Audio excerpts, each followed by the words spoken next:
All of you can give your attendance in the chat box. I repeat, all of you can give your attendance in the chat box.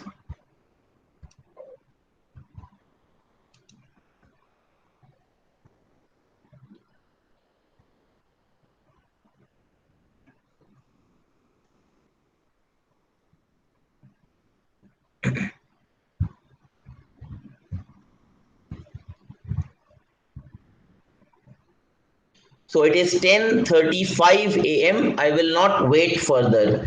Just give me a minute so that I can present my screen.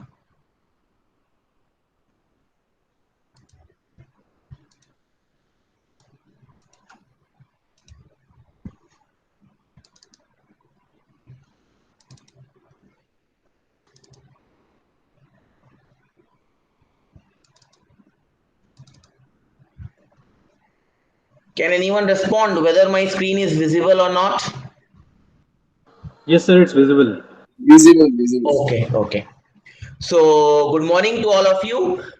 We are meeting, I think, after 2 weeks since you all were having that placement preparation leave was there. So, we are meeting after a long week. So, what we will do is that if you remember in the last lecture 2 weeks back, we were solving few problems related to Rayleigh-Ritz method. So in today's class, we will solve some more problems related to Rayleigh-Ritz method, and with this, today we will end up this module over here itself. Fine. So if you remember, in the last lecture, we have solved some problems on Rayleigh-Ritz method when a bar or a beam is deflecting or bending. In today's class, what we will do is that we will be trying to solve the problems when a bar is producing some axial deflection due to some axial load acting on it. Is it clear? Hello? Yes, sir. If you remember in the last lectures, what we have did, due to this we have solved this problem. Due to this UDL, what is happening? The entire beam is bending. So for bending and for deflection, we have seen how to use Rayleigh-Ritz method. But today, what we will do is that will be having one bar. In that bar, if some axial load is acting on it, some externally axial load is acting on it, then what will happen? The bar will displace axially. In this case, how to use the Rayleigh-Ritz method to get the displacement of the entire problem, or to get the stress variation of the entire problem. So let us solve the third problem of this Rayleigh-Ritz method. First, let us read the problem. What the problem tells us. The problem is, using Rayleigh-Ritz method, determine the expressions for displacement and stress in a fixed bar. So using Rayleigh-Ritz method, determine the expressions for displacement and stress in a fixed bar subjected to axial load P as shown in the figure. Draw the displacement and stress variation diagrams taking three terms in displacement function. What is given to me? A fixed bar is given to me, which is fixed at both the end and at the mid section of the bar, that is at node point 1. An axial load is applied along positive x direction, and the value of that axial load is P. The domain of this problem varies from x equal to 0 to x equal to L. x equal to 0 to x equal to L. What I need to find out? By Rayleigh-Ritz method, I need to find out the expressions for displacement. That means due to this externally applied axial load P at nodal point 1, the entire bar will displace along this direction axially. So what is the nature of displacement that we need to find out? Let us assume that U is the displacement in the entire bar, and this displacement U is what? It is nothing but function of x. Yes or no? Yes, sir. It is nothing but a function of x. Fine. So, and also it has been given that take three terms in displacement function. That means if you remember in Rayleigh-Ritz method, we have to assume the displacement field. In the question, it has been told to you that you have to take three terms in displacement function, and that three term can be a quadratic term of the relation u is equal to a naught plus a1x plus a2x square. Yes or no? Then only Yes. this condition is satisfied, because you have to take three terms in displacement function. That means this is the displacement variable which is applicable for this problem, starting from x equal to 0 to x equal to L. This is the first term, second term, third term. That means this displacement function is nothing but a quadratic polynomial. Yes or no? Yes, sir. Yes, sir. Now so we have taken, this is my assumed displacement field. But remember one thing, assumed displacement field should satisfy what? It should satisfy essential boundary conditions of the problem. So in this problem, you tell me what are the essential boundary conditions given. By looking at the problem, you have to tell me what are the essential boundary conditions given.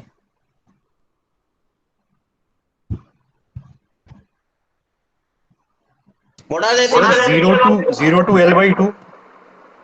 uh, boundary conditions? Boundary condition means I can see that displacement, which is nothing but u, which is a function of x. So displacement will be 0 when x is 0. That is this condition. Yes or no? Yes, sir. This is Yes, one sir. essential boundary condition. Second essential boundary condition is displacement will be 0 when x is equal to L. That means Yes, sir. displacement, which is a function of u, it will be 0 when value of x is L. Is it clear? X equal to L. Is it clear? Yes, sir, clear. These are the two essential boundary conditions, and remember that these two essential boundary conditions should satisfy this assumed displacement field. If it is not satisfied, I cannot take this displacement field. I have to take some other three terms displacement field equation. Fine. One more boundary condition is given to you, that is the loading condition, and that loading condition is at nodal point 1, load applied is plus P in positive x direction. That means at x equal to L by 2, which is nothing but the nodal point 1, value of load applied is plus P. Is it clear? Yes, Clear. sir. So far? Any doubt so far? No, sir. So step number one is first we have to consider the displacement deflection.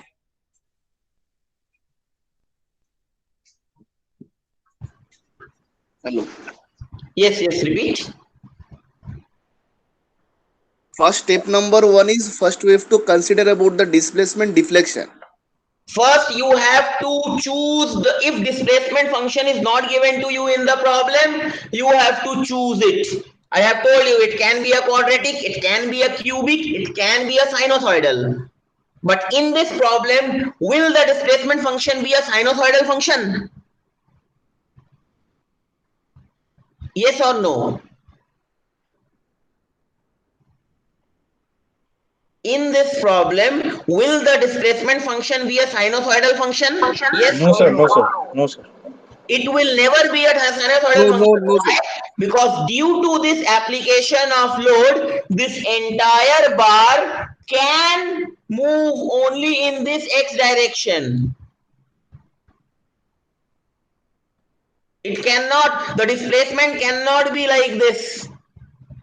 So the displacement function cannot be a sinusoidal function. It can be a cubic function, it can be a quadratic function, it can be a polynomial function of the order 5. But in this question, strictly it has been told to you that you have to take three terms in displacement function, and we know that a three-term displacement function is nothing but a quadratic polynomial. But once you have chosen, then you have to make sure that this displacement function should satisfy your essential boundary condition. If it is not satisfied, then I cannot take.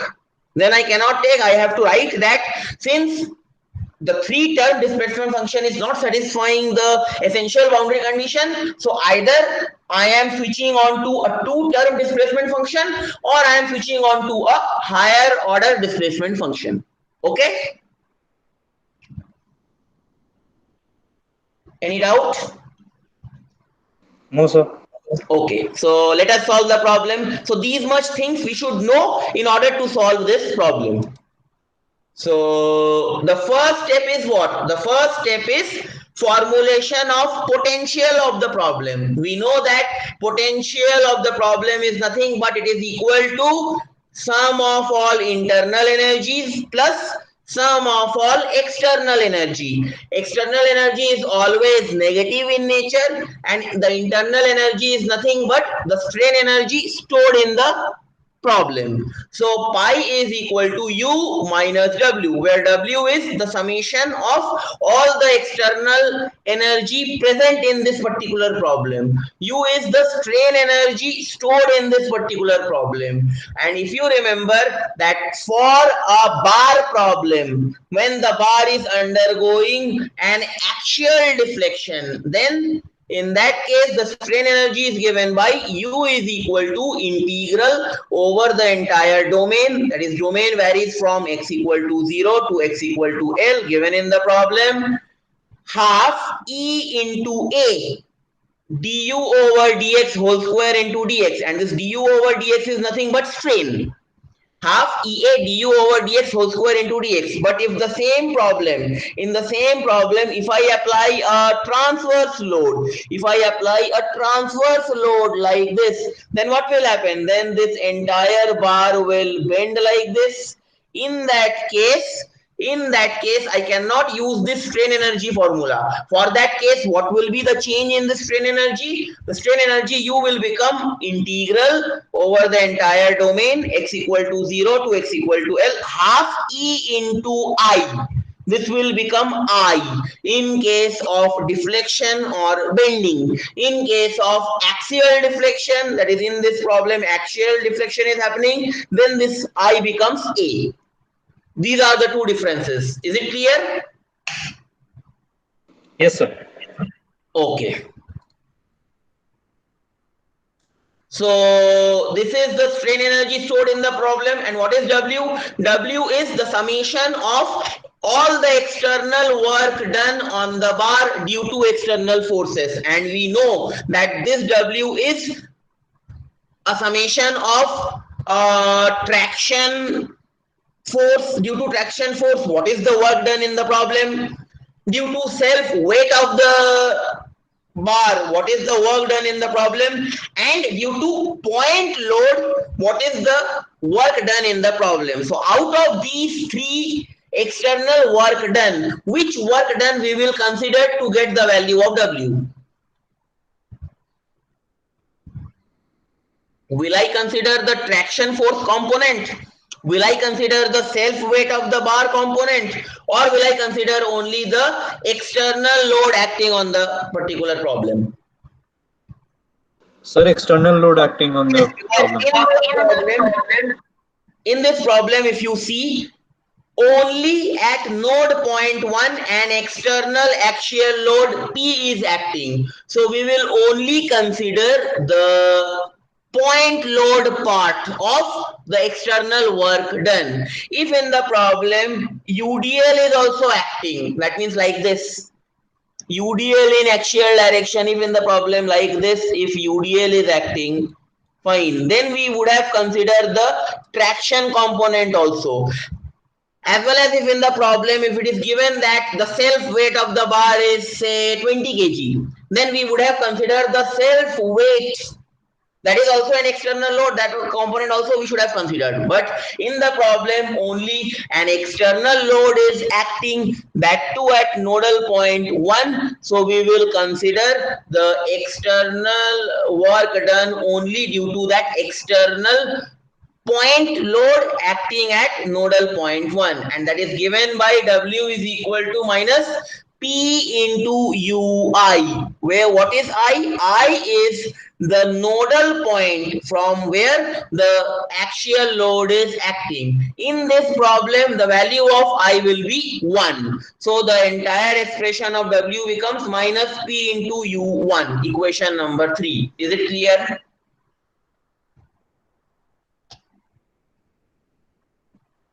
Any doubt? No, sir.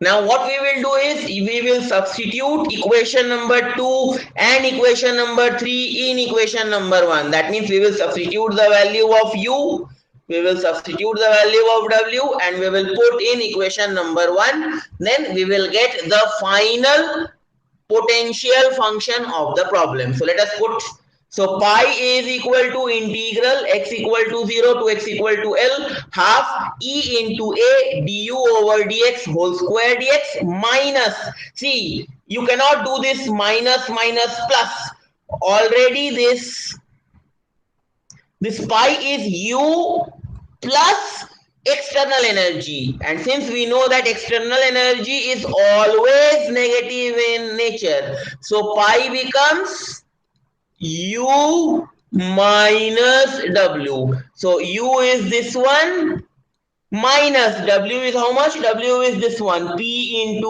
u1. Don't add this minus. If you will add, it will become minus minus plus. So w will be p into 1. So equation becomes pi equal to integral 0 to L half EA du over dx whole square dx minus p into u1. Equation number 4. Is it clear? Yes, sir. So this is the final potential of the entire problem, or the variational form of the entire problem. What is variational form? Variational form is converting the entire problem or the governing differential equation of the problem into an integral form. See, it is an integral form of the problem, which is also known as the variational form of the problem. Equation number 4. Next, what I need to do, next step is what? Assumption of displacement field. In the problem, it has been told that we have to take 3 terms in displacement function, and that 3 term can be a quadratic polynomial of the form u is equal to a1 plus a2x plus a3x square. We are having 2 boundary condition. One is displacement is 0 when x is 0. It is very much clear from this diagram, and the value of displacement is 0 when x is equal to L. See, the value of displacement is 0 when x is equal to L. So now what we will do is, we will substitute one by one boundary condition on equation number 5, and we will try to find out the maximum possible unknown coefficient, that is values of a1, a2 and a3. So first let us put this boundary condition u of 0 equal to 0 in equation number 5. That means value of u is 0. Value of u is 0 when x is 0. So 0 is equal to a1 plus a2 into x is 0 plus a3 into x 0 square. So from this expression we get a1 is equal to 0. Is it clear? Yes, sir. Second, what we will do is, second case, we will put this u of L is equal to 0 in equation number 5. That means again the displacement is 0 when x is equal to L. That means displacement is 0 is equal to a1 plus a2 into value of x will be L, a2 into L plus a3 into x square, that is L square. Since a1 is 0, so 0 is equal to 0 plus a2L plus a3L square, or I can write a3L square. This a2L becomes negative when it goes to the left hand side, so a3L square is equal to minus a2L. This L and this square get cancelled. We get a2 is equal to minus a3 into L. That means we have written a2 in terms of a3. Equation number 7. Is it clear? Yes, sir. Yes. Next, what we will do is we will substitute the values of a1 and a2 in equation number 5. Then what we will get? We will get the modified assumed displacement field function. So that is u is equal to a1 is 0 plus a2. A2 is how much? A2 is minus a3 into L into x plus a3x square plus a3x square. I can take a3 common, so u is equal to a3 common minus lx plus x square, which is equation number 8. This is the modified assumed displacement field. In this equation number 8, if somehow I get the value of a3, I can predict the displacement field of the entire problem by Rayleigh-Ritz method. Is it clear? Equation number 8.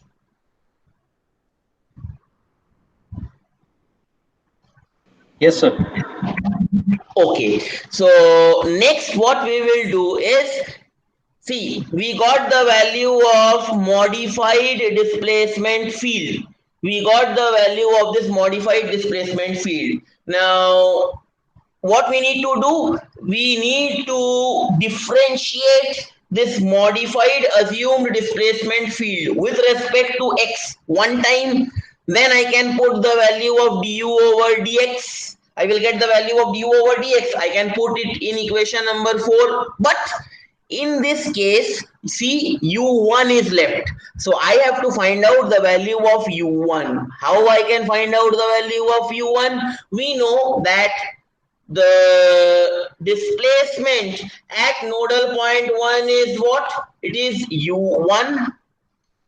Displacement at nodal point is u into suffix I. I represent node. Here I is 1, u of 1, and u1 when we will get? We will get u1 when x is equal to L by 2. So I have the expression of u.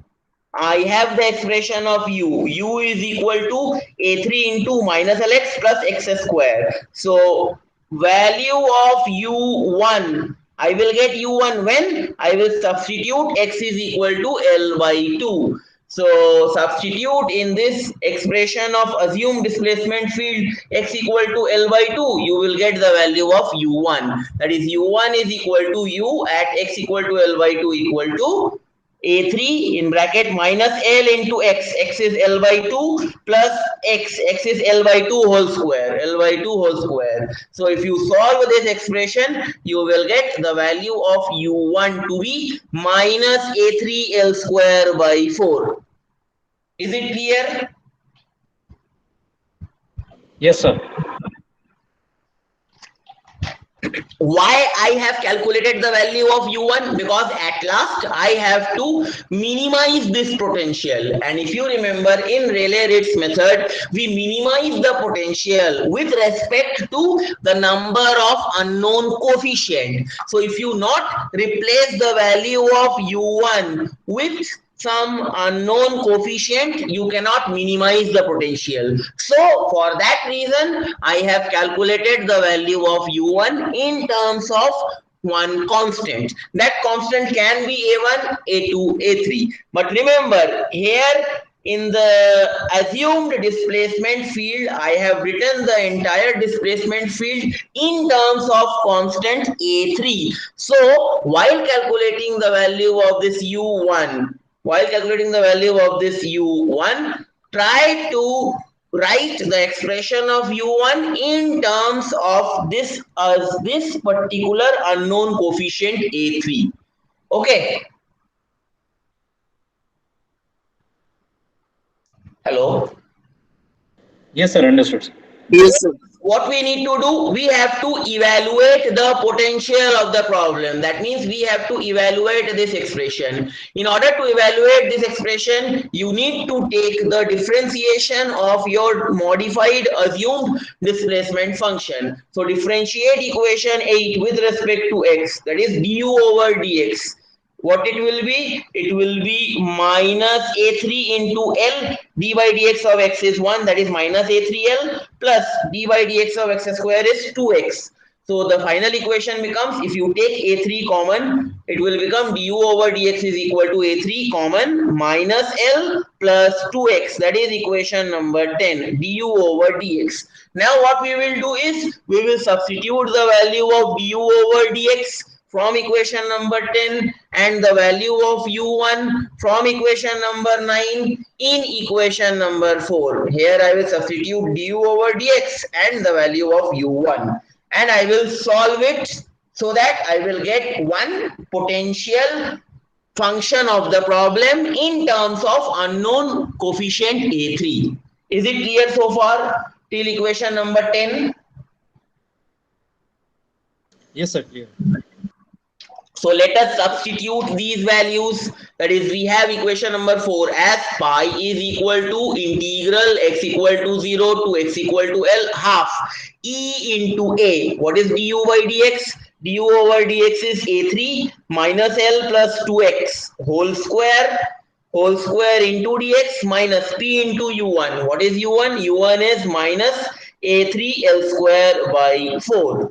So what I can do, I can take half into e into a out from this integration because it is constant. So half e into a integral x equal to 0 to x equal to L a3 square into minus L plus 2x whole square dx minus minus becomes plus p into a3 L square by 4. Is it clear?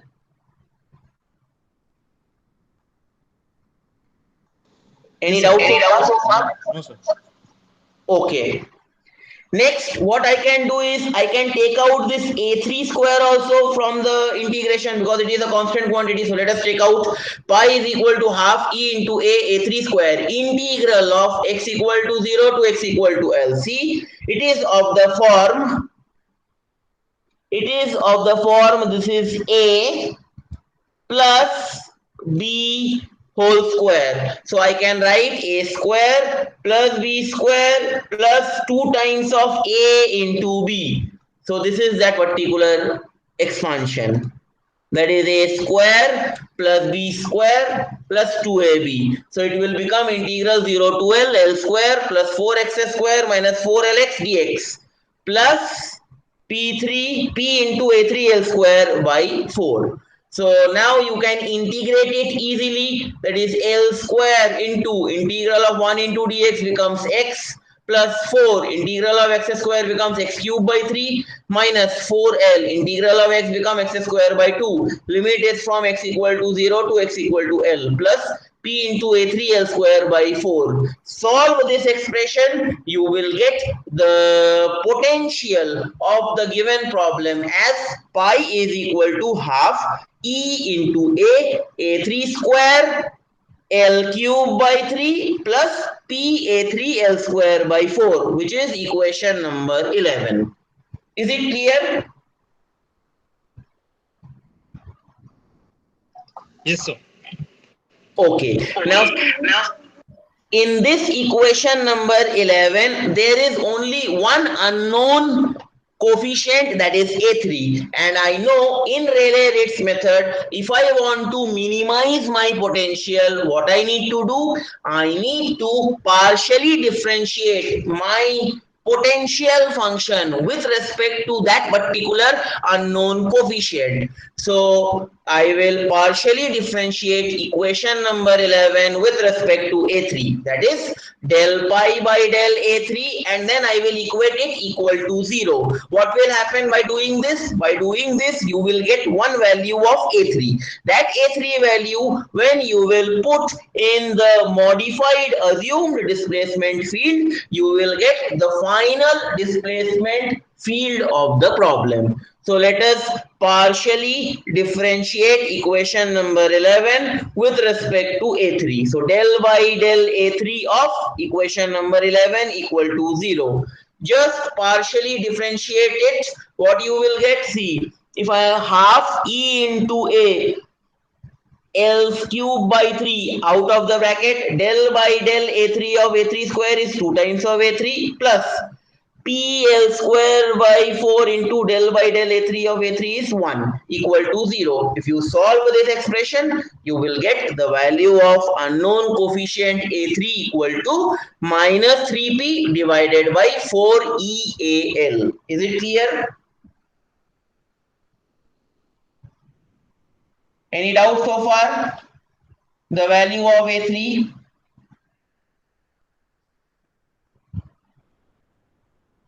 Hello? No, sir. No, sir. No. Okay, so since I got the value of A3, now what I can do is I can substitute this value of A3 in equation number 8.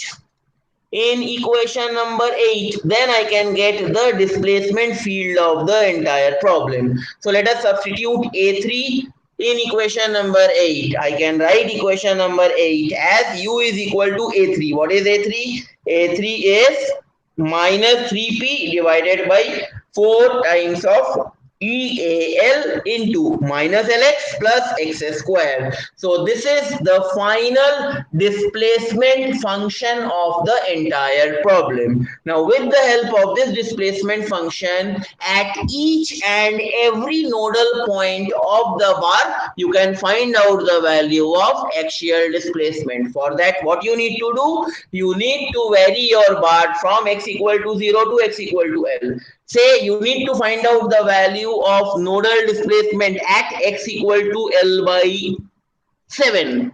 Then what you will do in this particular assumed displacement function, in place of x you will substitute L by 7. You will solve this expression, you will get the value of axial displacement. So this is what it has been asked in the problem.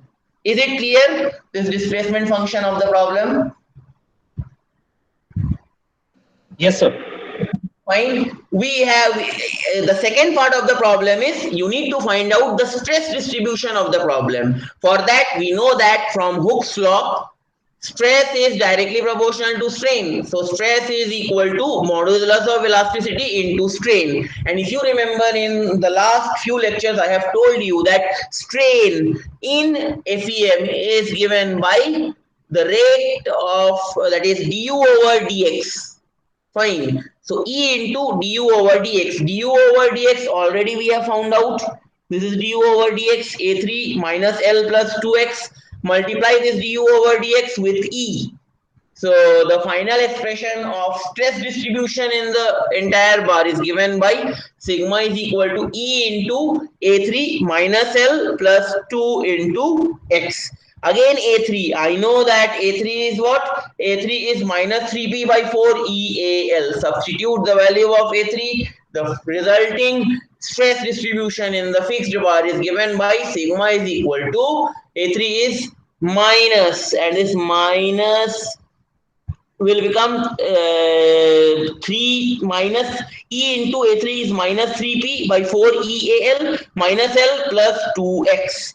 Fine. Multiply this entire expression with minus, then this minus minus becomes plus, this minus becomes plus, this plus becomes minus. So sigma becomes 3p by 4al. This E cancel. Sigma is equal to 3p by 4al into L minus 2x. With this expression, you can find out the nodal stresses at each and every particular nodal point of this particular fixed bar. This is what you have to find out. Is it clear? The stress distribution part.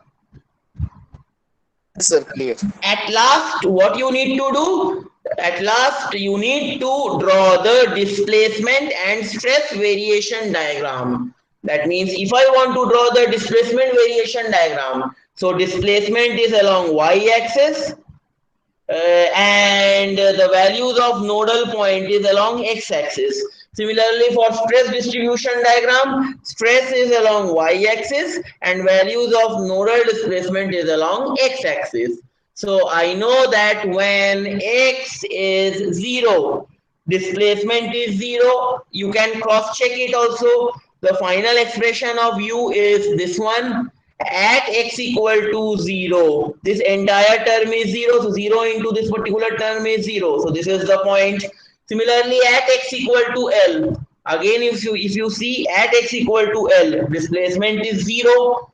That means you can cross check it. This is your final displacement function of the problem. So when x is equal to L, this is minus L square plus x is L square. Again, this is 0. 0 into this particular expression is 0. This C u becomes 0. In between, you can substitute the different nodal points of x at x equal to L by 2, at x equal to L by 3, at x equal to L by 4. Then you can plot, say at x equal to L by 2, this is that point. At x equal to say L by 4, some point will be there. At x equal to L by 3, this is one point. At x equal to L by 4, this is one point. Likewise, you can get different point and then you can plot this type of curve.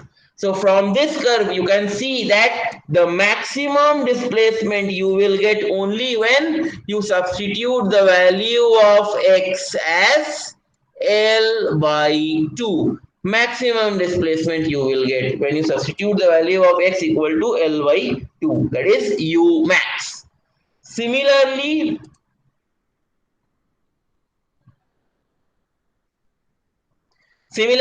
you can draw the stress distribution diagram also, that is stress along y-axis and nodal points along x-axis. So in this expression, when x is 0, extreme end point, fine, you substitute the value of x equal to 0, you will get maximum positive stress.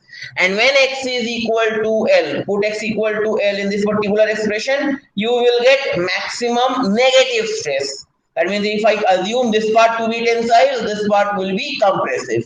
And at x equal to L by 2, that means when you substitute the value of x equal to L by 2, you will get a zero stress. In between distribution, you can find out by substituting different nodal points like x equal to L by 4, x equal to L by 6, x equal to L by 7. Then you will get such pattern of stress distribution.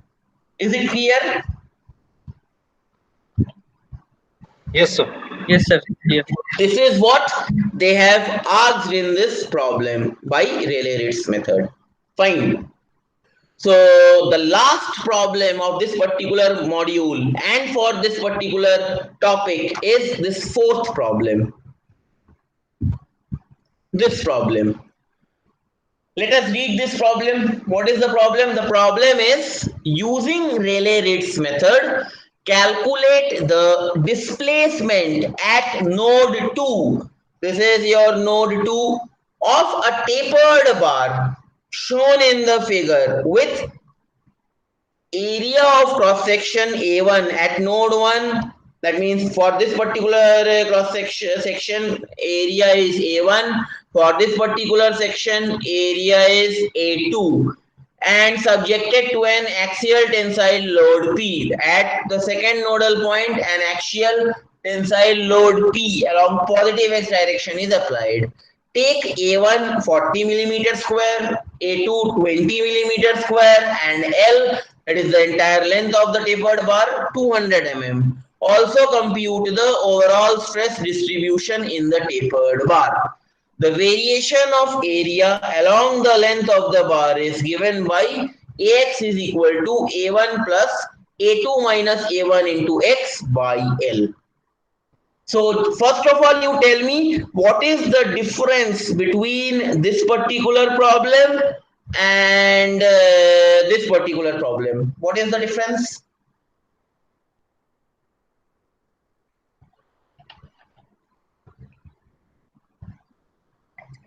What is the difference between the problem that we have just now solved and this particular problem that we will be solving right now? Tell me the Sir, Sir, the difference. that cross section you area have varies iron and made. the load is at the end, not in the middle. Even it is not fixed, sir, it's a cantilever beam.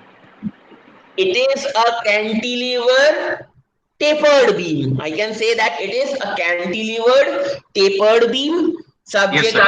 to axial tensile load at the nodal point 2. Also, the area is continuously varying. But in the last problem, area was fixed throughout the problem because the cross section is uniform throughout the problem. In this problem, cross section is varying. Yes or no? Hello? Yes, sir. Yes, sir. And that varying cross sectional area is given to you. That means if I assume this is the cross section which is at a distance x, then for this particular cross section area is given by Ax is equal to A1 plus A2 minus A1 into X by L. If this X is L by 2, I will substitute the value of X equal to L by 2. Then at this particular cross section I can get the value of area. If this X is L by 3, then in place of X I can substitute L by 3, then I can get the value of area. Likewise, we can compute area of this variable cross section. Yes or no? Hello. Yes, Yes, sir. sir. Fine. So remaining everything is same. Remaining everything is same. What is the very first step? Very first step is formulation of potential of the problem, which is nothing but sum of internal energy plus sum of external energy. Since external energy is always negative in nature, so the potential of the problem becomes pi is equal to sum of all internal energy, that is the strain energy stored in the bar minus w. W is the external work done on the bar, and this w will be what? Will be only comprising of this point load, because in this entire problem neither UDL is acting, because UDL is a component of friction force, and neither in the problem it has been told to you that the self weight of the bar is given. Fine. So U, that is strain energy of the entire problem, becomes integral x equal to 0 to x equal to L half EA du by dx whole square dx. If you remember in the last problem, A was same, but in this problem I have to substitute A by this particular expression of AX. That is AX is A1 plus A2 minus A1 into X by L. Yes or no? Yes, sir. Yes. Fine. Okay. And what is W? Since in this entire problem only an external point load is acting, so I have to calculate the work done only due to this external point load, and that is W is equal to P into U of I. I means the nodal point where the load is acting. Here the load is acting at the nodal point 2, so expression will be W is equal to P into U2.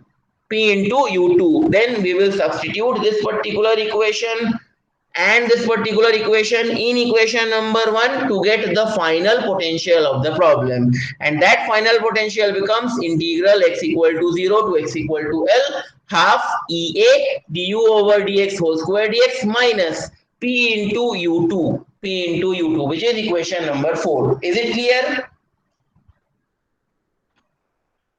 Any Yes, doubts? sir. Yes, sir. No, sir.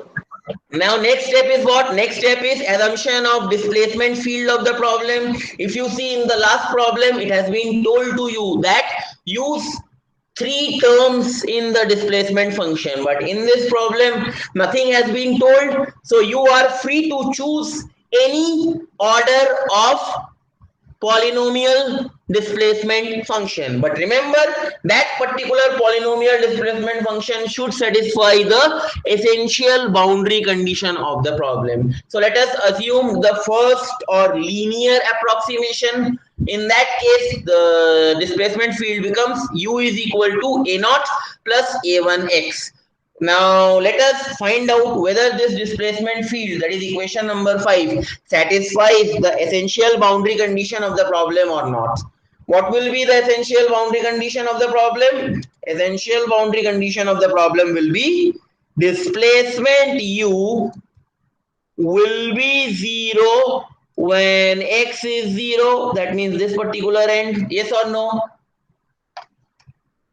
Sir, definitely. And displacement u will be equal to u2 at x equal to L. Yes or no? At x equal to L, that means at this particular cross section there will be some deflection. What will be that displacement? U2. I don't know. So I have written u of L is equal to u2. Is it okay? Yes, sir.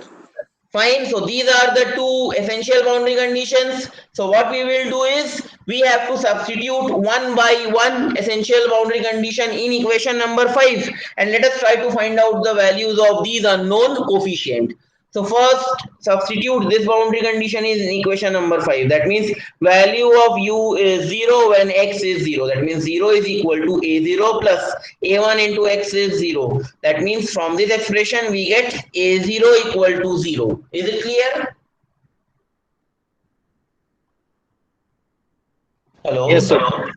And from the second boundary condition, that is value of u is u2. Value of u is u2 when x is L. That means a0 plus a1 into L, which is equal to u2. Since a0 is 0, so u2 is equal to a1 into L, or I can write a1 is equal to u2 by L. Is it okay? Any doubt? No, sir. Next, what I will do is I will substitute the value of a0 and a1 in equation number 5. Then I will get my modified assumed displacement field, and that is u is equal to a0 is 0 plus a1. A1 is u2 by L into x. u2 by L into x. Fine. Now I need to differentiate this equation number 8. Then only I can keep the differentiated value over here. But remember one thing, before differentiating it, I have to convert this u2 in terms of some unknown coefficient, and that unknown coefficient is a1, because at last I have to minimize my potential, and I know how I can minimize it. I can minimize my potential function by partially differentiating that potential function with respect to some unknown coefficient. So u2 I have to replace it by which unknown coefficient, that is a1, because a0 is 0. So I know that u2 from this expression u2 will be a1 into L. So I can write, fine, u is equal to u2 is a1 into L by L into x. L cancel, u is a1 into x. So if you differentiate du over dx, it will be a1 into dy dx of x is 1. So du over dx becomes a1. Is it clear? Yes, sir. Hello? Yes, sir. Yes, sir. Clear. Okay, so now I can substitute this differentiation value, that is du over dx over here, and the value of u2 is how much? A1 into L in equation number 4. Then the final potential of the problem becomes pi is equal to half into e we can take out common from this integration, that is half into e integral of x equal to 0 to x equal to L. If you remember, in the last case A was uniform, but in this problem A is varying. So in place of A I will substitute A1 plus A2 minus A1 into x by L. Yes or no? In place of A I will substitute this value. Yes or no? Hello? Yes, sir. Yes, sir. Fine. So this is particular A into du by dx. Du by dx already we have calculated, that is A1 square dx minus P into U2. Minus P into U2. U2 is how much? U2 is A1 into L. U2 is A1 into L. So the resulting potential becomes pi is equal to half E A1 square. This A1 square I can take out from the integration. Integral x equal to 0 to x equal to L. A1 plus A2 minus A1 into x by L dx minus P A1 L. Okay? Any doubt? Any No, doubt? sir. No, sir. So what I can do is, in the next step, pi is equal to half E A1 square whole bracket x equal to 0 to x equal to L A1 into dx plus integral x equal to 0 to x equal to L A2 minus A1 into x by L dx minus P into A1 by L. Now just integrate this expression, that is E A1 square by 2 in bracket A1 you can take out from the integration. 1 into dx is x, upper limit is L, lower limit is 0, plus again A2 minus A1 by L you can take out from the integration. X into dx is x square by 2, upper limit is L, lower limit is 0, minus P into A1 into L. Now just solve this particular expression, you will get the final potential of the problem in terms of unknown coefficient A1, and that is equation number 10, that is pi is equal to E A1 square L by 4 in bracket A1 plus A2 minus P A1 L. Is it okay? Yes, sir.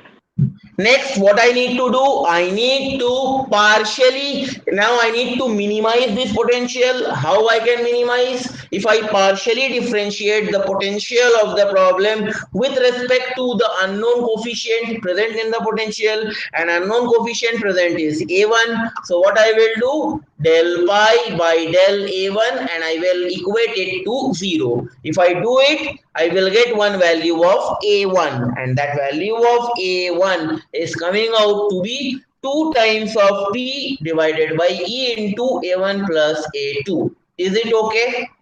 This value of A1? Hello? Is it okay?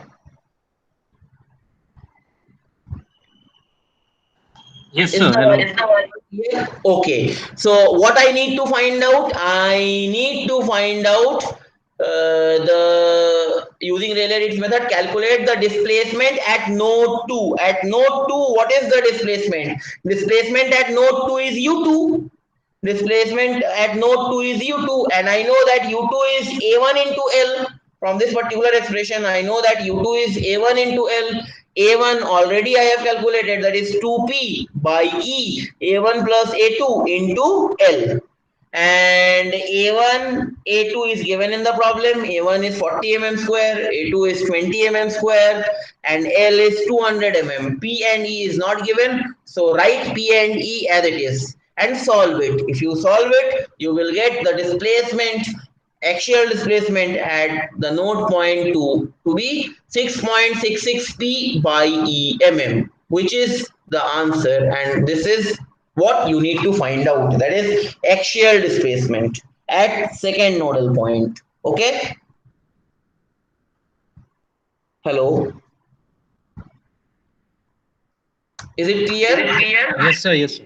Okay, and the last part is the stress distribution in the bar. I know by Hooke's law that stress is directly proportional to strain. So stress is equal to modulus of elasticity into strain, and strain is du over dx. And I have already calculated du over dx. Du over dx is A1. So stress becomes sigma is equal to E into A1. A1 already I have calculated, that is 2 times of P divided by E. A1 plus A2, just substitute. So sigma is equal to E into A1. A1 is 2P by E, A1 plus A2. E cancel. Sigma becomes 2 times of P by A1 plus A2. So A1 and A2 is given. A1 is 40, A2 is 20. So sigma becomes 2P divided by 40 plus 20. If you solve this expression, you will get the value of sigma to be 0.033 times of P Newton per mm square. So this is the stress distribution in this tapered bar. Any doubt? No, sir. No, sir. Okay, so with this, we have completed the first module of this course. Fine. From the next class onwards, we will move on to the second module. So if you remember in your Google Classroom, I have given you to one or two books. You can refer some more problems related to all these topics what we have covered in the first module from the book, so that you can get the variety of problems. Fine, don't rely on my problems. Okay, it is fine, I have shown you each and every variety, but you have to practice more and more problems. Fine. So in exam, it is not necessary that the same problem I will ask. I may ask you some different problems. Fine. So just practice some more problems from the book which I have shared you in your Google Classroom. So again, we will meet on Thursday. Next class is on Thursday with the new module. So if you are having any kind of doubt, then you can ask me, or else if you have given your attendance, you can leave the meeting. Thank you.